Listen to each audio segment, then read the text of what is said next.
Mais c'est une grande fête, c'est le centenaire du premier miracle de Simon Kimbangu qui a entendu Jésus-Christ et il a réalisé les miracles. Parce que nous sommes à l'église de Jésus-Christ sur la terre par son envoyé Simon Kimbangu.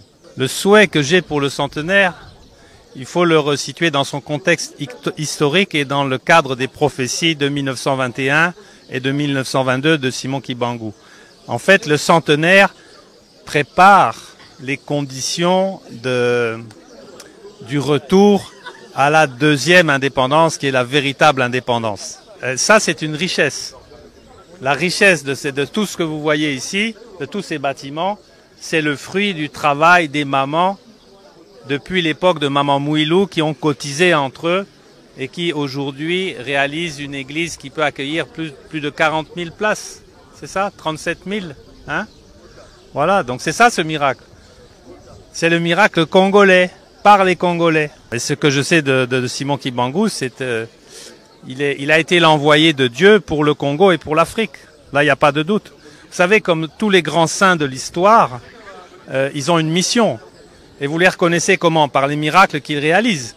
Maintenant, si ce sont des grands saints, c'est qu'ils sont les envoyés de Dieu. Hein, on reconnaît les saints par leurs œuvres. L'importance de connaître Simon Kimbangu, c'est de se reconnecter à son origine. Parce que la race noire est la race mère. Et si Dieu a créé l'homme à son image, Dieu est quoi? Si la race noire c'est la race mère, et que Dieu a créé l'homme à son image, ben il est noir. Mais c'est pas parce qu'il est noir qu'il n'a pas des descendants, ni des envoyés. Et si Dieu est noir, il peut envoyer Simon Kimbangu, il peut envoyer Jésus-Christ aussi, non? Vous voyez? Donc, moi je suis blanc, mais je ne peux pas avoir d'enfants noirs. Vous, vous êtes noirs, et vous pouvez avoir des enfants blancs. Donc ça veut dire, vous êtes la race mère. Moi je suis vos descendants. Nous sommes partis de vos descendants. Donc le retour, plus la connaissance de Simon Kimbangu va se faire, plus la spiritualité, le premier pouvoir qui a été enlevé au départ parce que vous connaissiez déjà Dieu, mais vous l'avez perdu. Vous êtes en train de le récupérer. Mais maintenant, il faut récupérer le premier pouvoir qui est le pouvoir spirituel. Et ça, vous allez le faire à travers vos organisations